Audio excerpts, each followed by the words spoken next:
Hi, this is Arthur, and this is a summary and explanation of the story of all main quests released in the game Wuthering Waves version 2.6. Augusta meets with Rover and invites her to the hunt. South of Septimont in the Sanguis Plateaus is the Blight Cloud. The Blight Cloud is a wave-worn phenomena that appeared after the first dark tide and where tacit discords spawn. At high tide, which refers to an excess of tacit discords, Septimont's gladiators go to the Sanguis Plateaus and cull tacit discords. This is what they commonly refer to as the hunt. Rover agrees to join the hunt but asks about Imperador's relic and the Journeying Paradise. Augusta dismisses the Journeying Paradise as a fantasy and says Imperador's relic may relate to something called the Earthrend Wedge, which is around where they hold the hunt. As they leave for the hunt, Rover meets with another gladiator named Avidius, who will also join them. Rover and Augusta leave for the Sanguis Plateaus and upon arrival fight off a tacit discord called Tyrannos and meet with Iuno. They then head to a gladiator encampment called the Hunter's Den, where Augusta explains the Earthrend Wedge is something that bears Imperador's power. The Earthrend Wedge can sever the link between the Dark Tide and Leviathan and bury the Dark Tide deep beneath the Sanguis Plateaus. The Earthrend Wedge has limited power, so they need to power it by killing nearby tacit discords and capturing their frequencies. As Tyrannos is an especially powerful tacit discord, killing it would really help in this regard. They say goodbye and Rover heads to Tetragon Temple to chat with Iuno, but runs into Avidius. They discuss a prophecy of a hero of heroes who will defeat the Dark Tide, though it's unclear who this hero of heroes is. Iuno soon arrives and Avidius leaves. Rover chats with Iuno a bit before receiving news Tyrannos was spotted. They then chat a bit with a priestess named Lilibet before meeting with Augusta. Working with Augusta and other gladiators, Rover helps set up devices called anchor stones that help trap Tyrannos.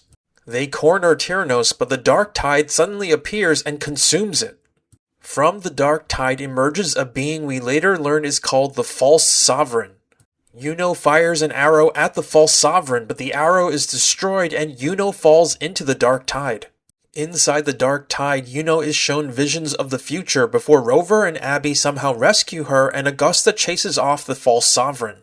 Everyone retreats for now and Rover speaks privately with Iuno. When Rover saved Iuno, she also saw the Dark Tide's visions.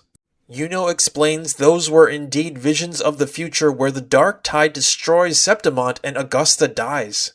As a priestess, Iuno had the ability to see prophecies of the future, all of which came true. However, Iuno sacrificed that ability in exchange for the resonance power to resist the Dark Tide. In doing so, Iuno hoped to save Septimont from its prophesized destruction. Iuno says the False Sovereign is an embodiment of the Dark Tide and can devour and reshape the scattered powers of Leviathan. Iuno believes the False Sovereign is what leads to Septimont's destruction and Augusta's death. Augusta and Iuno secretly planned this hunt in order to kill the False Sovereign, but with its escape, they failed. Iuno suddenly glows for a moment and explains the Dark Tide doesn't exactly have a stable, killable form. Iuno's resonance power can force the Dark Tide to manifest its creations, meaning she forced the False Sovereign to appear so they might kill it. However, the price for using this power is a piece of Iuno's existence. Iuno heads off to rest, but before leaving, gives Rover a Lunarum bracelet containing a small amount of Iuno's resonance power. Rover meets with Augusta, who says she's been working with the Black Shores through a liaison named Bu Ling. Rover contacts Bu Ling, who says the False Sovereign is consuming frequencies. Once the False Sovereign gets strong enough, it will destroy the Earthrend Wedge, followed by the rest of Rinacida. Bu Ling says the False Sovereign is currently in a place called Murmur's Town, and Rover, Augusta, Avidius, and other gladiators head over. Once there, Avidius and the other gladiators set up anchor stones around the perimeter while Augusta and Rover look for the False Sovereign. They look around and find a sonorosphere that shows them parts of Augusta's childhood. Augusta explains Murmur's Town was once known as Fabianum and was Augusta's hometown. Fabianum was destroyed by the Dark Tide 16 years ago. They continue on, exploring the sonorosphere and see a young Augusta and her friend Angel surrounded by tacit discords as something whispered to them. Augusta explains those whispers were from the Dark Tide. The Dark Tide was targeting Angel because it sensed her strength. After hearing those whispers, Angel's resonance abilities grew immensely. Angel defeated the Task Discords but lost control, transforming into something inhuman before disappearing. Just then, Abby recognizes traces of the Dark Tide's frequency. They gather data on that frequency and send it to Bu Ling, who helps them locate the false sovereign. Cut to a scene of Avidius realizing something disheartening before cutting back to everyone tracking down and battling the false sovereign. During the battle, the false sovereign hides itself and starts absorbing all nearby frequencies, spreading across the Sangos plateaus. They regroup and come up with a plan where Rover and Augusta will make the false sovereign swallow an anchor stone that will suppress it from the inside.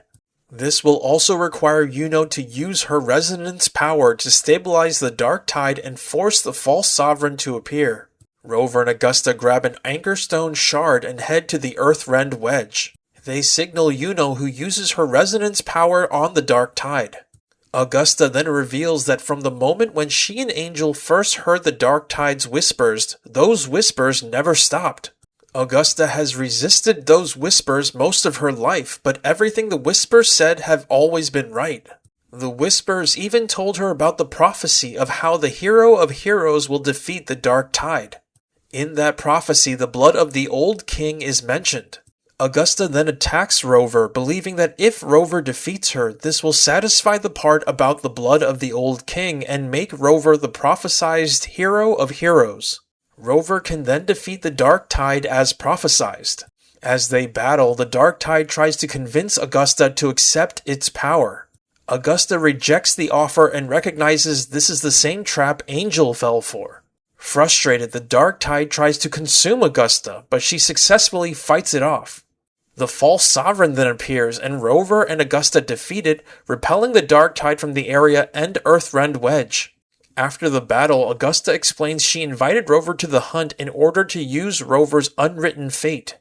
Earlier, Priestess Lilibet mentioned Rover had an unknowable or unwritten fate, meaning Rover has some control over her destiny and is not beholden to prophecies.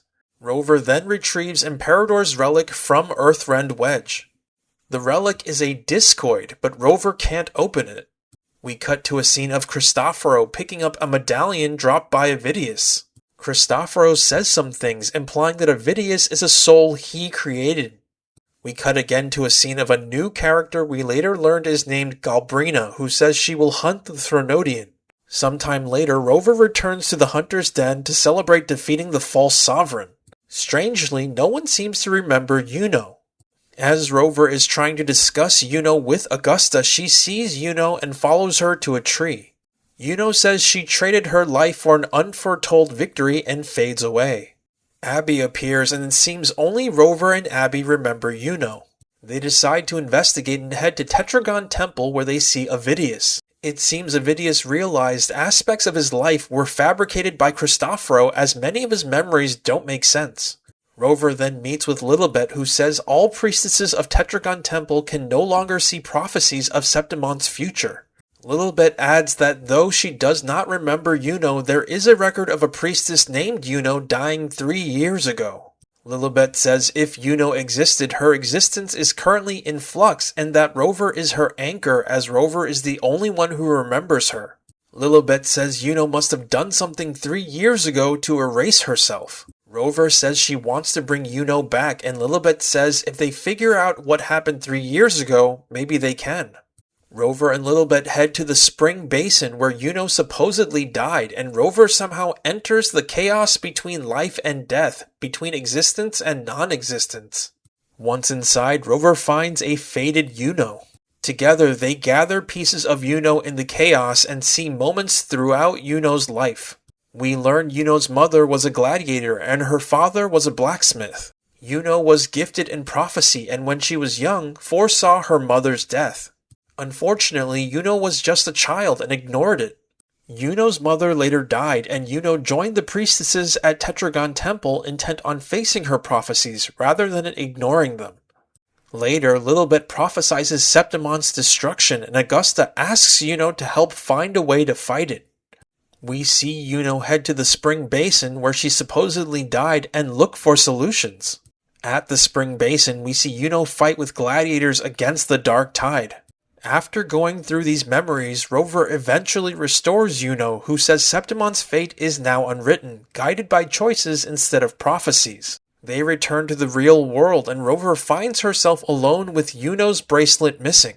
Side note, it's alluded to throughout the quest that the bracelet Iuno gave Rover helped anchor Iuno's existence.